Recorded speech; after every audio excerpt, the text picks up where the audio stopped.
And good afternoon, and welcome to the Conversation with Al McFarlane. I am W.D. Foster Graham, the book review editor for Insight News, and I am your host for this Book Chat Thursday. The Conversation with Al McFarlane provides robust, stimulating, inspiring, and fascinating conversation representing all aspects of the African and African American diaspora.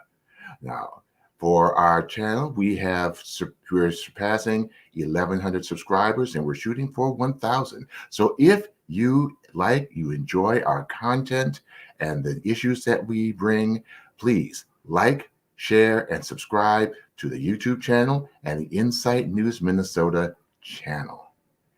Now, today, we are having a returning author to the Conversation with Al McFarlane. And is none other than the Reverend Kevin E. Taylor. He is now Director of Development, Donations, and Organizational Communications for NJCRI, New Jersey Community Resource Institute. He is also Bishop-elect in the Unity Fellowship Church movement, and he will be elevated to Bishop in October of 2024 as he pastors Unity Fellowship Church Newark in Newark, New Jersey. He looks forward to JADED, his first novel, being his first motion picture.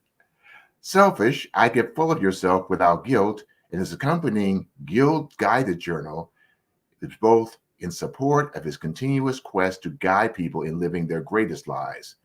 It was released in 2022. He's working on Wine and Cheese, his latest novel, which will have a February 5th, 2025 release, and Mama Please, his next novel, will come out Thanksgiving of 2024. He has appeared on TVOne's Fatal Attraction several times as a journalist, and he looks forward to his 60th birthday celebration on September 1st. Well, birthday is September 4th, and as one who just had my birthday, I wish you a happy, happy birthday in advance. So it is my great pleasure to bring back to Conversation with Al McFarlane, Kevin E. Taylor. Good afternoon, good sir. Good day. Good Book Thursday. I love it. I love it. I love it. Well, it's great to have you back, Kevin. And great to be here. I mean, I wish I could tell you what it feels like to be doing this work and to have a work that's, that's national, but that's in Minnesota, to find me in New Jersey. That just shows you how beautiful it is for us to, to connect this community. Yes, it is. Yes, it is.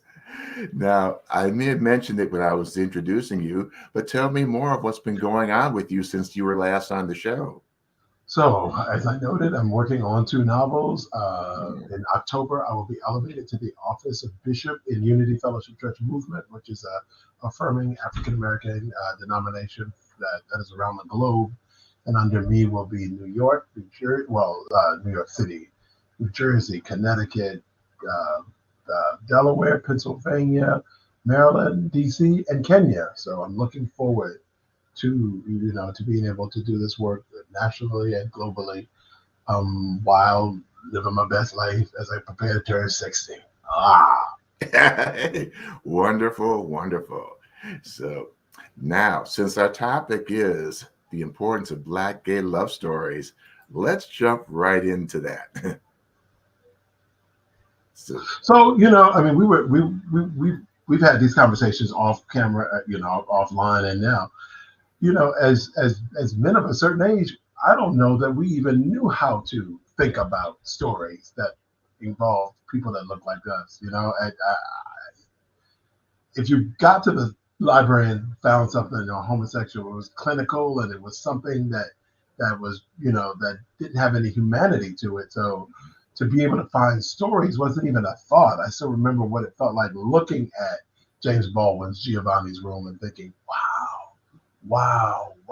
But, like many thinking, so that means partner might not be Black and it might not happen in America. You know what I mean?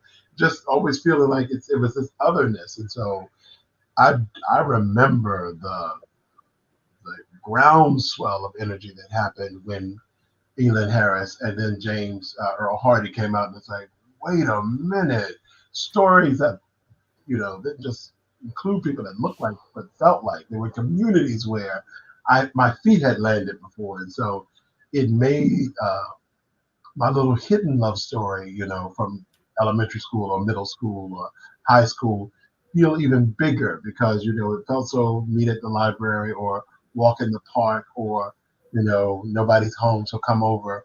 And it gave it life, it gave it music, it gave it some energy and some surrounding. So to be able to sit down and tell these stories that aren't just about, oh no, my mama's not going to accept me when I come out, but talk about love and the journey of it, and so how some of that family hurt and church hurt plays into our capacity to let ourselves be loved.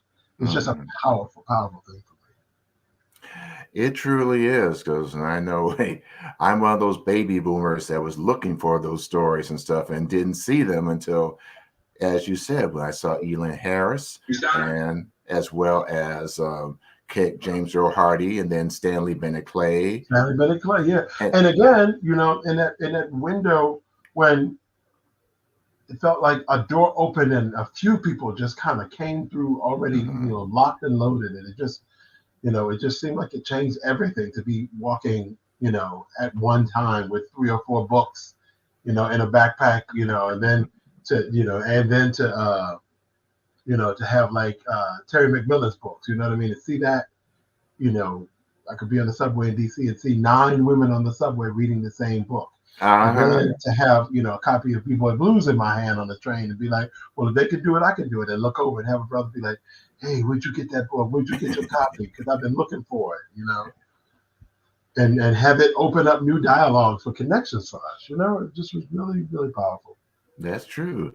Oh, and I see one of our subscribers did the shout out. Michelle Delicious Delight, shout out to you. Thank you so much for being and supporting our channel. And she said, greetings to me and to you as our distinguished guest.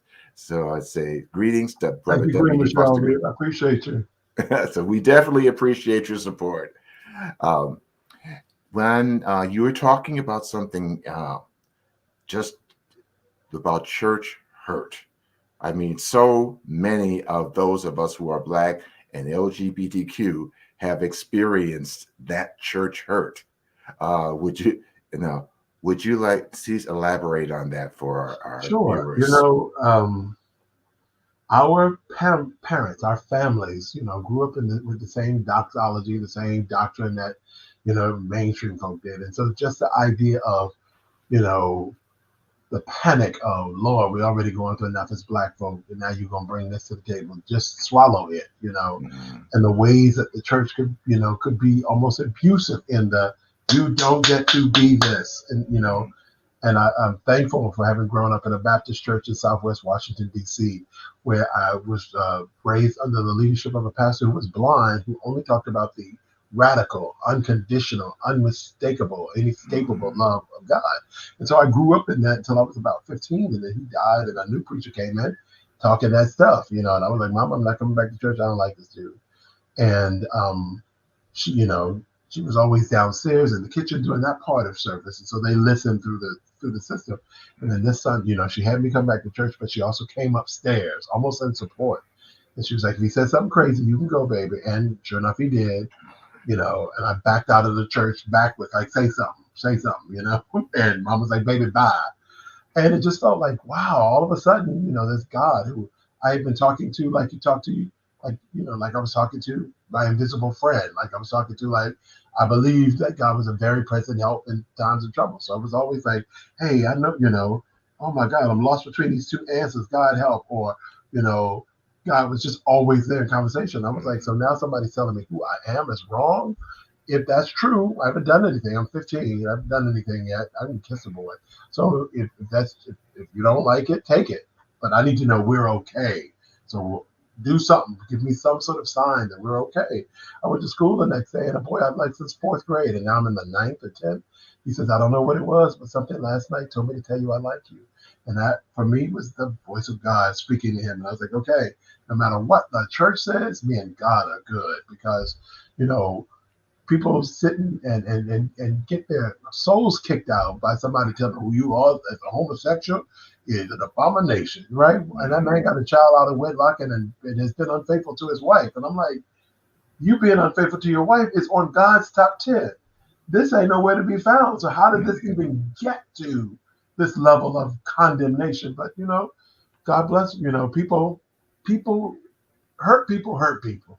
And people feel like they aren't enough, always want to try to find somebody to make less than them. I remember one time coming out of a restaurant and a homeless guy asked for some money, and I offered him, the half a chicken and roasted, and vegetable. I had a whole lunch pack because I saved half a dinner for lunch the next day. And I was like, well, I've got food.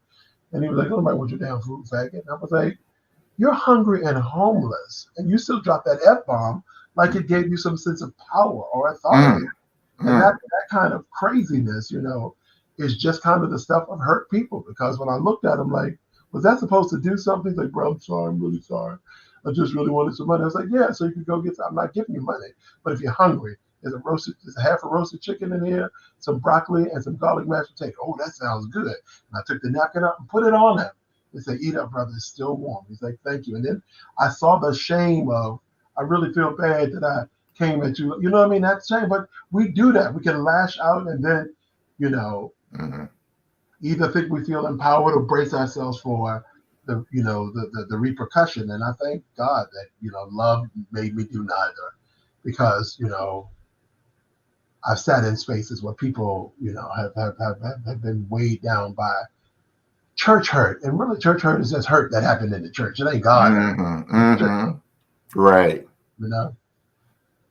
That's true. So I noticed that you have a hashtag Reimagining Bishop.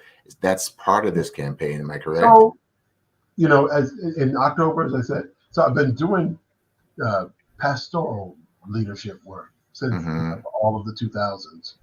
And as I prepare to go into this office, the definition of bishop is literally the pastor's pastor. So it's the person that pastors the council.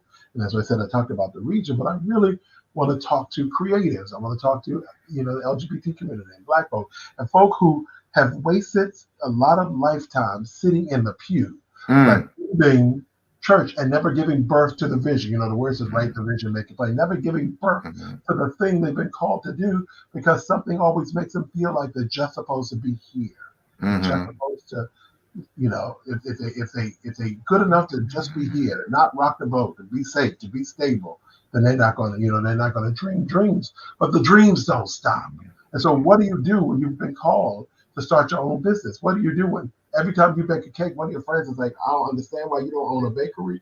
And they mean it, because at Thanksgiving, 10 of your friends want to buy your cake, and you're baking all weekend, and you're doing stuff, you wear some outfit, and somebody goes, that's really nice. Oh, I made it. What? Would you make me something? They're like, oh, no, it's just a hobby. And the idea of reimagining Bishop for me is the idea of getting people to realize you're not supposed to be vice president. You're not supposed to be a spectator. You're supposed to be the leader of your life, of your family, of your job, of your vision, of your mission. And I'm here to guide you, because you're supposed to be the pastor of your life, and I'm supposed to be the pastor's pastor. So you got to get out of the pew and get to the front of the house. And at some point, give the speech of your life. Say the thing that you're supposed to be saying. Do the thing that you're supposed to be doing. Say it aloud, because you're allowed, right? And then you realize, wait a minute, I got stuff to do. I'm not just here to fill the seat. At some point, yes, I might be a pew dweller at your church, but then I come to my office and I'm the director. I go into my office at home and I'm working on my own book. I'm the publisher. Why am I not leading with that level of authority? I give you all this authority as pastor, but I want to give myself the same authority to lead in my own life. So I figure if I can talk to people from that space, I have this mantra that I say to people, that I desire what I deserve, and I deserve what I desire. They try to get people to say 7 times in a row, I desire what I deserve, and I deserve what I desire. So they can wake up in full authority and go, wait a minute, I got something to do. That's how I wrote my first novel. I wrote JADED because I wrote my very first book, King Foster Graham, was about an empowerment book called Unclutter, Cleanse Your Spirit and Claim Your Stuff. It was 100 life lessons to walk people through this journey of delving into their past and the stuff that people put on them, telling them who they could and couldn't be, and scraping that off, and then discovering who they are without people shitting on them, and really considering their Yes. fullest life, and then designing the life that they want. I would do workshops about it and all sorts of other things, but there's some people who just were never going to get into a self-help book, get into an empowerment book. And one day, a character came to me kind of struggling in life the way I imagine a reader of the book would have. And so I started to write a novel with him doing the work. The next thing you know, I'm walking this journey of Joshua Arrington Knight struggling with what to do when you're through with love.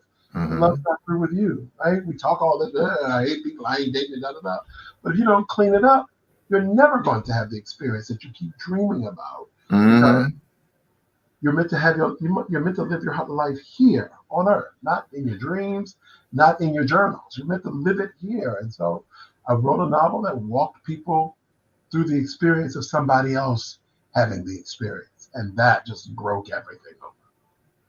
And yeah, it's such an amazing love story. We talk about Joshua and Elijah, and how they meet, how they work through their stuff, as it were, to have that love story.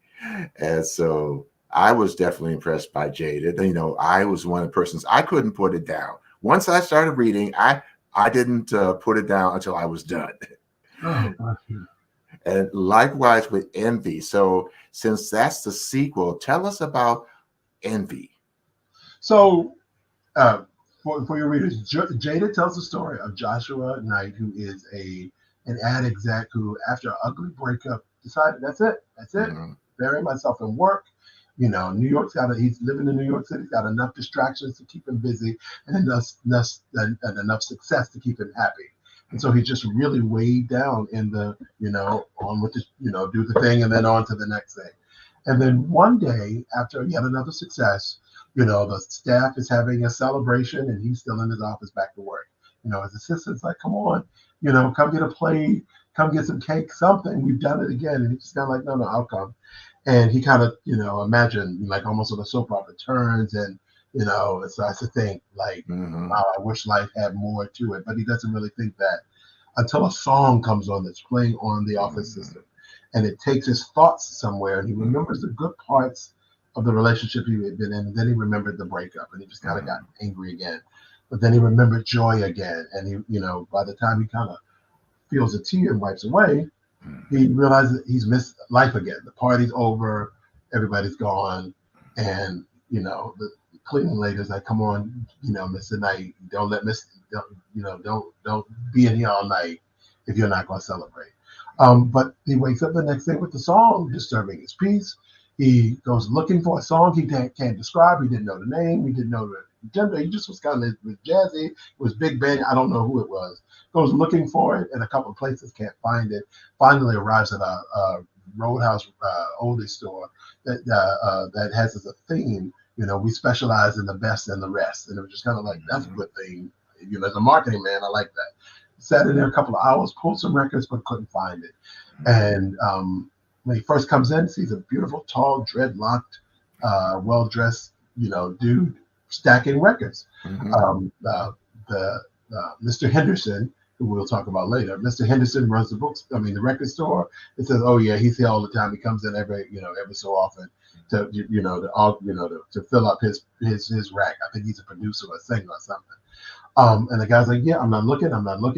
Joshua's like, "I'm not looking because I'm not looking." And after a few hours there, decides it's time to go. We're not gonna find it. Takes the music to the counter. And the guy he was ignoring starts singing the song he's been looking for. Yes. He walks up to him to say, "Who is that?"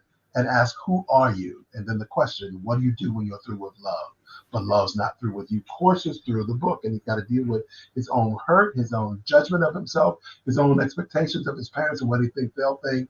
And most of all, the heartbreak that broke his heart 5 years before. And so there's a moment where he and the ex and the next, hello somebody, are all in this moment of confrontation. And after that moment of healing, he realizes, I've got to fix this other thing. And so he finds himself a church. And, there's that breakthrough. And then he and Elijah move forward. And Envy, so I thought that that JADED was done. I was like, yay! What happens at the end of JADED happens. They get married. I was like, I'm good. And 5 years later, Joshua sat down just as kind of, how come you haven't come by the house? How come you haven't come by the house? He literally sat down. How come you haven't come by the house? And I was like, oh. And so the first night he just kind of sat at the computer and he's like, so, I know you were worried about me and my dad. We're good. And you know how Eli's, how Eli's dad is. So we all hang out. So as you know, Envy starts with the four of them having, because the moms are always kind of like, we always get, to go see our sons in New York and have cute time. And the daddies were like, well, we want some too. And so we start Envy with the two husbands hanging out with the two fathers-in-law. And, it begins with a tragedy that throws Joshua into a tailspin, because he's got some loss to deal with, and some other stuff that's been untapped, that he's got to deal with. And then, while Elijah is preparing for this really big night, another element steps itself in that becomes a thing to deal with, and that's when it comes in. Somebody that's looking into their house thinking, if I, my life is good, but if I only had him, they're trying to cause some consternation in their household. And so it's really a play on that kind of grass greener other side, but deeper than that. Like, and I feel a lot of times that gay men, especially Black gay men, especially men who aren't living their richest lives, can kind of fantasize. It's like, I remember I said to my friends, the thing that was hard for me, WD, when I came to New York, was how insane it was to be on a date with somebody who always seemed like he was looking right beyond you. Like, New York was always busy. And, like LL Cool J was going to be walking by with his wife and go like, I'm leaving you, I'm going with him. Like, it was always this never enough, always expecting something else. And, and so it just really became kind of, I didn't want the couple to suffer, any more madness from inside the house. You know what I mean? No more, he cheated on him or, kind of those things. It's like, no. You got enough elements coming at you from the outside to not have to try to destroy this from the inside. So I wondered what that would look like, and imagine an Elijah now successful, and Elijah now touring with other people, and sometimes, it's on his own, and what it would look like for somebody who dreams of being part of some super couple. They don't bring anything to the table. I just want to be with him, and then we'll be a super couple. But I got to get rid of him. He's in the way. How do I get rid of him? Yeah, that's why I call Asante a graduate of the Eve Harrington School of Ruthless Ambition.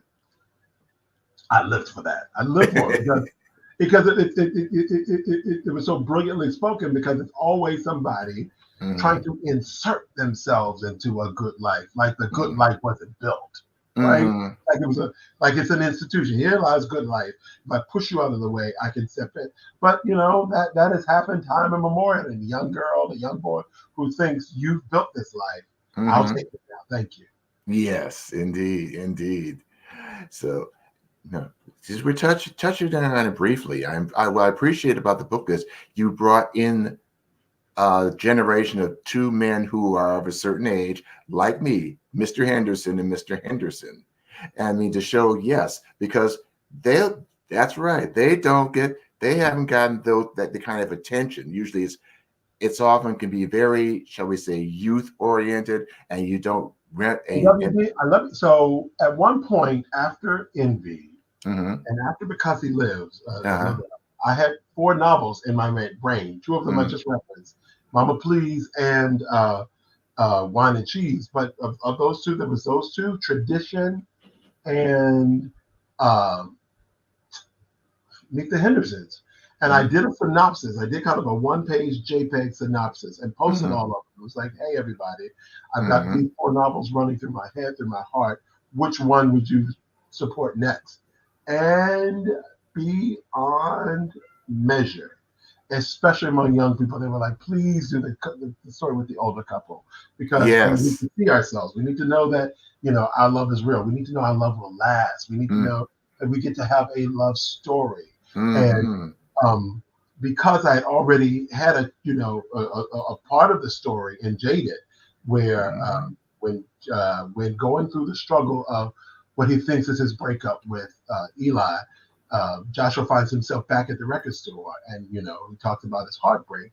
And there, Mr. Henderson tells him about his other Mr. Henderson, his partner, and he tells him their backstory, about how they met in the military, Yes. and love. And at the time, he didn't know how to come to me, and so I moved to New York without him, and in heartbreak. And one day he's leaving the house, and and looks up, and is walking down the street, and just head down and walks right into the mountain of his man. And he said, "Show me where we live." And he's like, "What? Show me where we live, baby." Oh.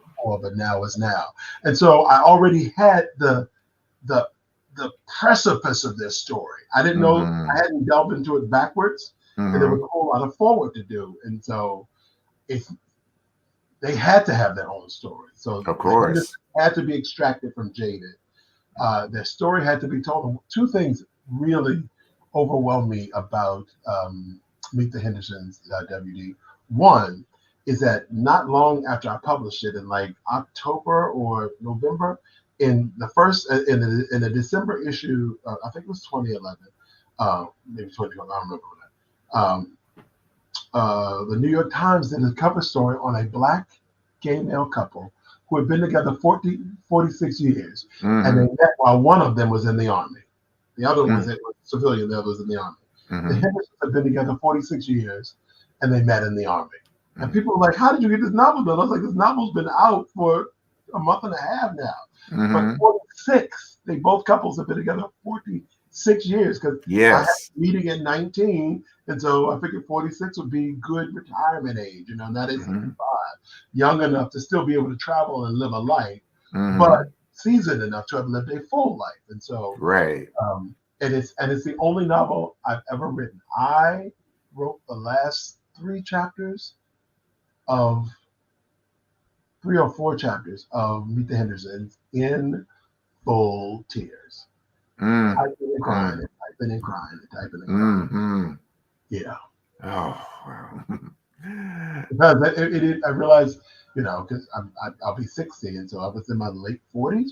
So just even for me, the idea of seeing them was a beautiful thing. And I have a couple of friends, Larry and Paul Fulton Woods in Washington, D.C. And Larry and I are about the same age, just a few years younger.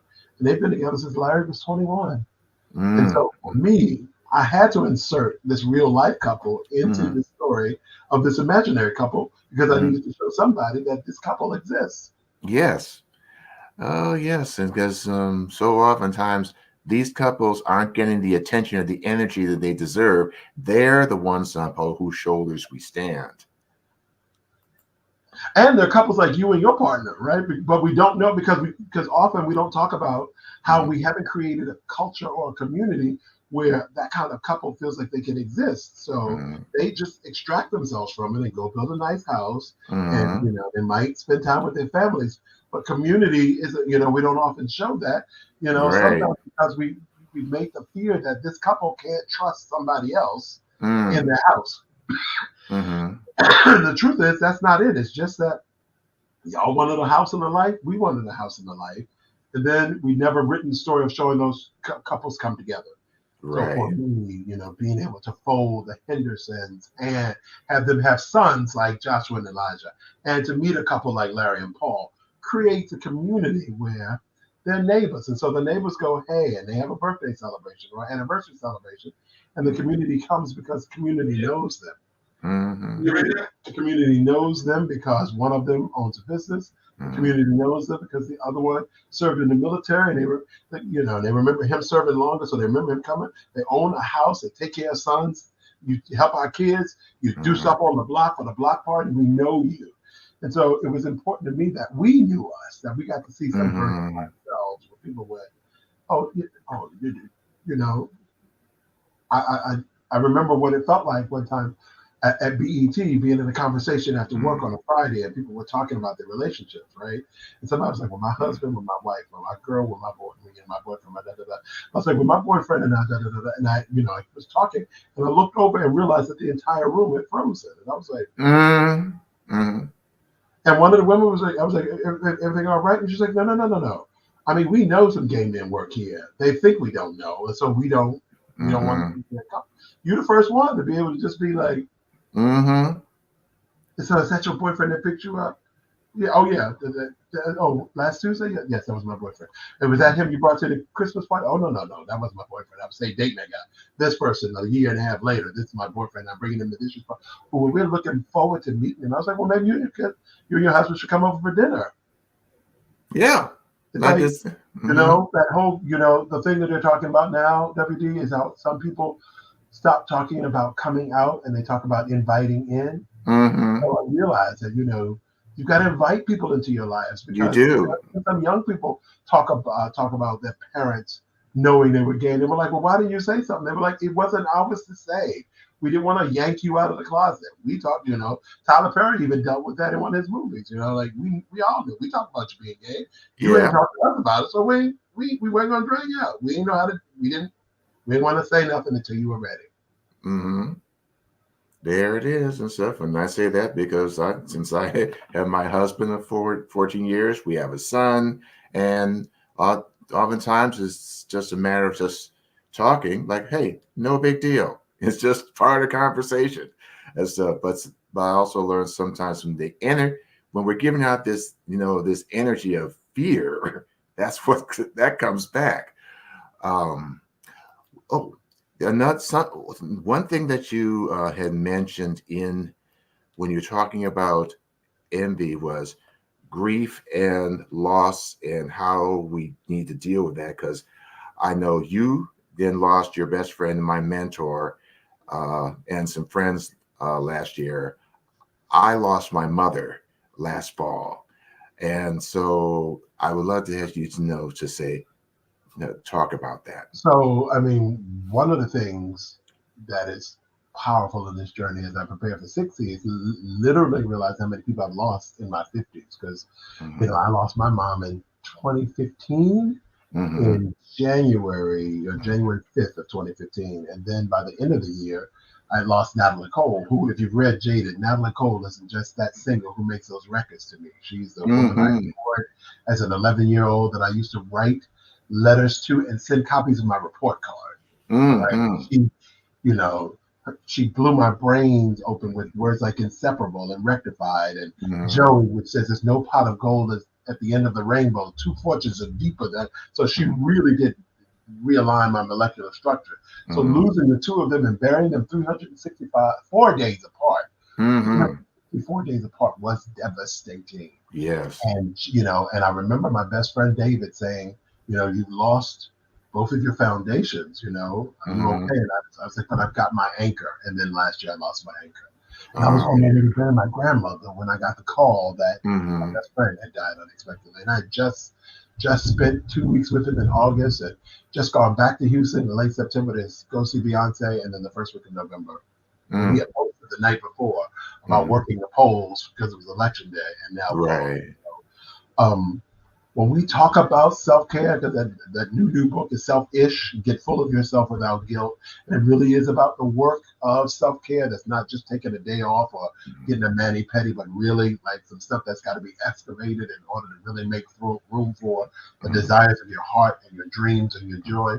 And, we got some grief to be dealing with, the life we wish we had lived, the loves that we wish we had been able to pour into, but we weren't out, or didn't know how to love, so we didn't know how to love, right? We didn't know how to love, so we didn't know how to give. So, but then getting to ages where we're physically, literally losing people on top of a pandemic that wiped people out unexpectedly, on top of, turning on the news every other week and somebody is, suffering through walking while being black, sleeping while being black, trying to enter your own building where you got a key, but you're standing in front of the door and won't let me in, but you want me to prove I live here while black. You know what I mean? All of that stuff has just become a weight where we really have to do the work, the real work, the self-care, to to check in on self, to have conversations like this, because, some of us in our self-protection have isolated, right? One of Right. the things that, as a man of a certain age, that I was dealing with in the pandemic was realizing that I have a community of folk who love me, but who don't have access to me. So it's like some people need keys to my apartment in case I get sick, because I'm in a building with a security guard, and then you got to get buzzed in and da da da. And so if I don't post and I can't get to the phone, and somebody figures out I'm sick, they can't even get to me, even if they lived in the building.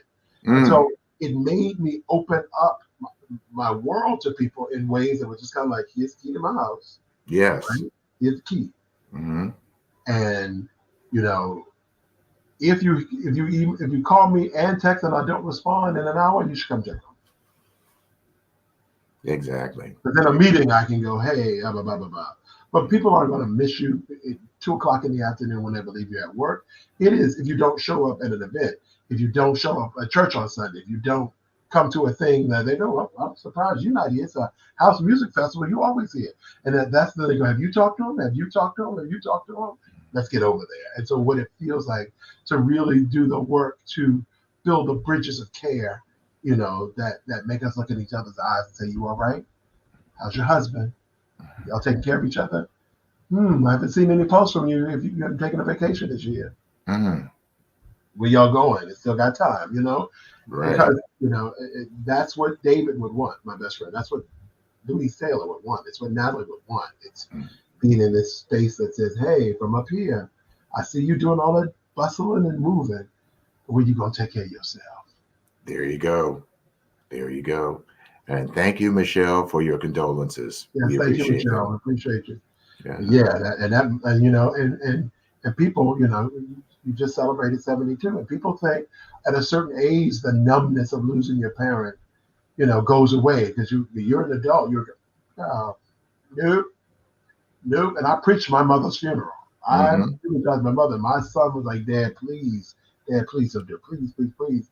And I could not. I mean, just because I was so duty bound. So my brother was like, Mama's passing sick. Ain't nobody do this with you. I couldn't figure like, why is my son so panicked? I was like, oh, my son is panicking because this might be the first time he sees his dad lose it. He's thinking, that's your mom. What if this doesn't go well?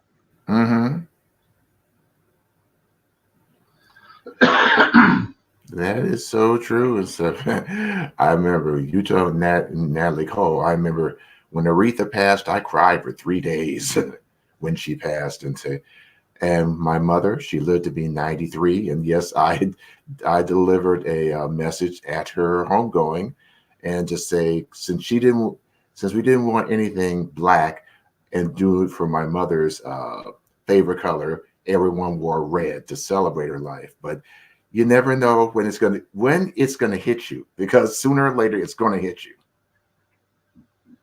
I was able to move mostly through peace because I had given my mother everything she ever wanted. Good conversation, good time, any trip. My mother, I was the flower son, so my brothers would be like, we get you, said, Mama, well, nights when our flowers get here, because you're the flower son. So, when my mother turned 70, I got her 70 roses. When she turned 77, I got her 7 dozen roses. So every little thing, every she loved Joe Williams, the jazz singer. She met him because I was working at BET. When she turned 85, the whole house, I had everybody just inundate her. Oh, yay. Oh, ha, booga, booga. Oh, I just inundate her with love. And then my mom was like, baby, so normally she would call me at like 4:00 after she got her flowers. I didn't hear from my mother on her 85th birthday. She died at 87. I didn't hear from her until almost 11:30. And she's like, I've been on the phone all day. The bishop called, the archbishop called, Biscuit, which is what she called my son, because the first time she met my son, who I adopted, first time she met him, we went to Popeyes and got like a 20-piece that had 12 biscuits. He ate like a wing and 10 biscuits. And so she calls it biscuit. But then she said, and then this girl named Natalie called. Now, is she in the choir or on the usher board? I said, Mama, that was Natalie Cole. She said, no, it wasn't. I said, Mama, that was Natalie. I said, did she not ask you for your butternut squash recipe.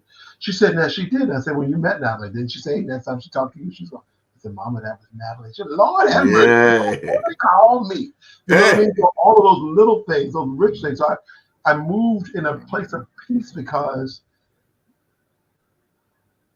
I think it's because I'm the away son. So my whole family's in the DC area and I'm in New Jersey. So I always hear my mother's voice. So I still hear my mother's voice, Every once in a while, I miss her after Sunday service because when service was really high, my mother would feel it and call and say, "Ooh, baby, what you preach?" Because I felt it. And I literally almost have to re-preach the sermon. So that I miss that sometimes. But, just, like you said, you never know what's going to hit you. Never know. The opposite of that, is how desperately I still miss Natalie Cole because I thought we had more time. I just seen her in March, by December she was gone. Added and compounded all that with losing my best friend who, like I said, I had just seen. So there are times, WD, when I am re-shocked because I go like, wow, I haven't talked to David in a minute. I should, because he lived in Texas and Seattle and I lived in Jersey. And so I still am kind of like not seeing him is not the cue that he's not alive. Talking to him that throws me into a tailspin. Indeed. Shout out to Black Love, who just said he loves you. I have all of your books. You've been such a light in his life, and he can't wait to see your books on the screen. So I will segue into that. Well, I know that we've got that. So there was always this kind of trailer because before people were doing book trailers. Maybe because I saw somebody do one. I did one for Jaded because I wanted to be able to help people understand that this is a different kind of love story. In that it wasn't just going to deal with the topical like Black church or I'm not out to my family. I'm not out to me. So if we could roll the trailer for Jaded, that would be really great. So we can transition into that conversation. Okay.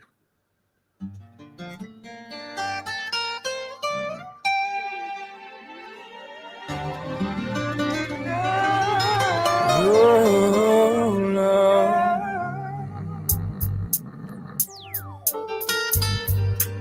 Oh, Lord.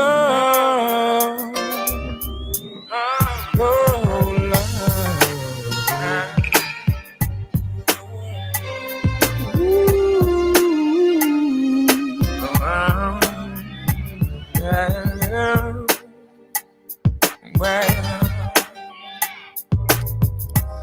I remember when I used to love someone that looked just like you.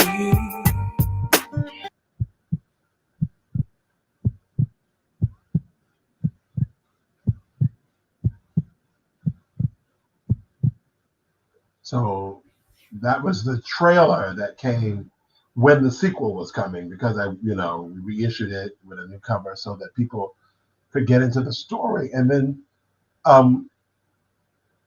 as you see on Envy, I posted some of the things that people wrote to me about Jaded, and it just really shook me. One brother wrote something like it's 5:34 a.m. in Meadville, Georgia, and I just finished a book, and I was like, wait a minute, just to read that kind of a thing from somebody was really kind of powerful to my heart. And it was beautiful how many people were like, I'd like to see this story, or I already feel like this is a movie. So one of my actor friends was like, you should really work on the screenplay. And so it took a few years because it's like, I realized that, you're taking a whole novel and shrinking it down to 141 minutes, which is really 141 pages. So what do you do when the story extrapolates and tells more stuff in more detail? And so worked on it and sat down. And it was just funny when I wrote Jaded, I took the manuscript and I called these my friends the Jaded Jury. I found 6 men and 6 women, 6 of whom were straight, who were LGBTQ, and said, does this novel work? Is this, I didn't want it to just be a thing that that one type of person could read. I wanted people to see themselves in it. I feel like the deeper you dig, the truer you are, the more people can see authenticity.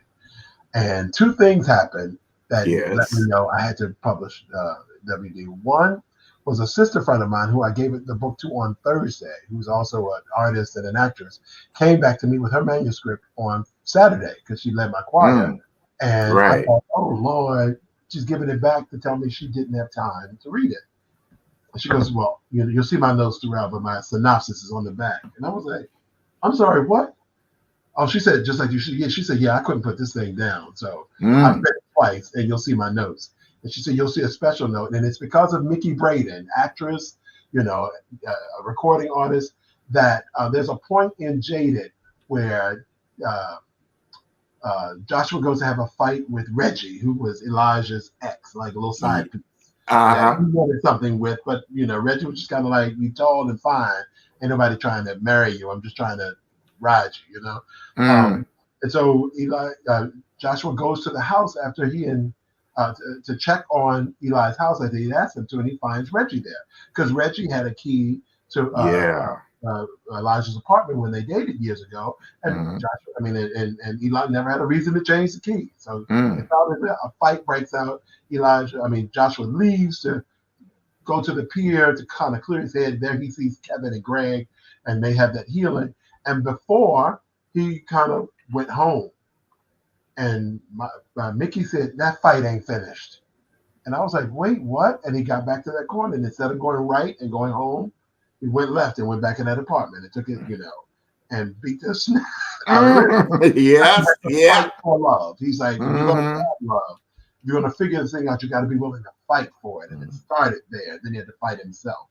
And so that happened. So I got this sister friend saying, oh, this is good. And then I had, a friend from college who was married man with 3 kids who read this gay love story. And he was like, man, I got hard twice. Was that wrong? And I was like, was it doing the sex thing? He's like, no. And I was like, then it worked because that means you felt something in their connection that was deeper than that. He was like, man, this is gonna be something. So I sat down and did the screenplay, and I let executive at TVOne read it. I let my Shakespearean actor friend read it, who was just kind of like, yeah, you got a couple of things in there that are for the director's version, not for the screenplay, but it's a good story. And I was like, oh. And then my friend, for TVOne said, paragraphs and notes and just kind of, this is good, it's good. And then I'm blessed to have to have friends who do creative things. And I shared it with my best friend, who happens to be actress Eva Marcel, who was like, this thing is touched. And I'm like, listen, we need to get this made. And I was like, what? Yeah, we need to get this made. And so me and Eva gonna get this made. Yeah, all right. Yes, indeed. I'm excited because when I started writing, I was already in my 40s when I wrote Jaded, right? That was 2006. I was already in my 40s. So I never wrote a youth story. I was never, I could tell some part of their backgrounds, like I had to do with the Hendersons and growing up, but I wanted it to already be about seasoned people who were dealing with the thing that blocks them from having the highest expression of love, because we don't deal with, in our communities, especially successful Black gay men, in industry, even like the Elin Harrises. It's like, you never see us have this level of success right? And it's always because sometimes we date beneath ourselves, or think we, can't have a love, or you get with people who don't know how to be with you and your success, I know what, people who don't know how to be in the room. I've been on a date at a Pride festival and had the artist wave at me from the stage, and I'm like, oh. I went to see Anita Baker once, and I sent her flowers. Yeah, because that was supposed to be my hello. I wasn't gonna fight to get backstage. I don't do that. And from the stage, Kevin Taylor, if you don't come backstage, and my date was like, and I was like, oh Lord. So we don't know how to be all that we want to be creatively and professionally, and make room for a love story. And so I'm looking forward to being able to tell stories that do both, that allow us to struggle, not just struggle in or struggle through, but struggle up. Right? There you go. You did the work to bring somebody to you whose heart is the heart that will heal your heart, right? Because, God didn't bring Adam and Eve together to make kids. I'll come nobody say. He says, it is not good for man to be alone, and sent a helpmate. The helpmate was loneliness, not to procrastinate, not to procreate. It was, I'm going to send you somebody to help you with your particular concern. Now, you said you and your husband have been together how long? How long have you and your husband been together? Well, we've been married 14 years. And you just celebrated your 72nd birthday. That is correct. 58, right? So somebody needs to see that so that they don't go, oh, well, I'm past 35. I may as well let go. And you got a son. So it's not like, well, now we can't parent. It's like we've got to see ourselves to be ourselves, right? Yes, we do. So I'm looking forward to all of these. I'm looking forward to all of these becoming movies so that we can have these conversations and somebody else can say, I did not think I was Joshua, but I sure am. There you go. My Asante almost, our Asante almost pulled us apart, and we were separated for 2 years, but we got back together once we cleared the air. Just these things that remind us that we get to be present in, with, and for love and life.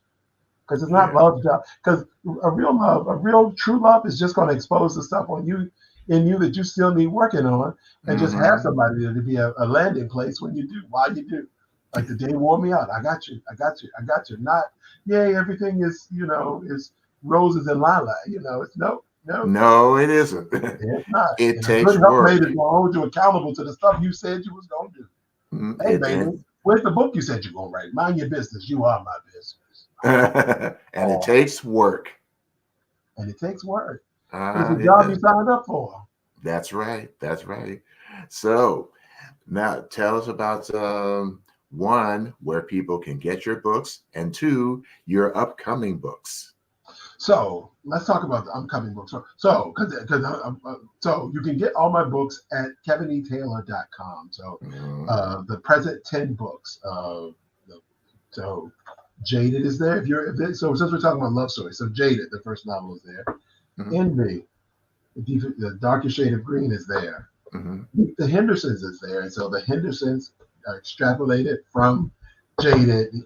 Mr. Henderson owned the record store. You go backwards and get his backstory. You go present into his love, and then you go forward. And it just, there is something in this book. Somebody I just had a conversation with and said there, because he lives, and if you're a church-going person, because he lives, it's not just the title of the story, like this brother who struggles with coming out to his family because of his role in his family, the boy and the legacy builder, and the person who's supposed to do what the father wants, but he goes to this conference, meets this guy, they have this epic weekend, and then are pulled apart because of the tragedy, but he can't let the thought of him go because he lives, because it's a real thing now. It's not just emotion or some story in your journal. And so those four are the novels, and then there's the new self-help book, Selfish,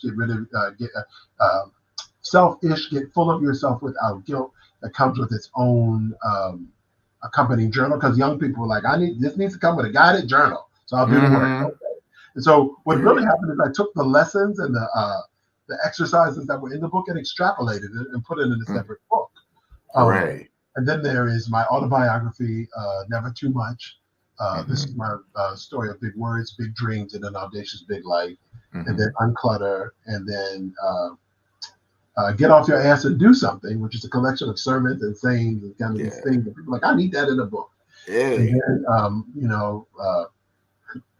my greatest work, I think, just because it's deeply personal, it's called It's Time for Some Action.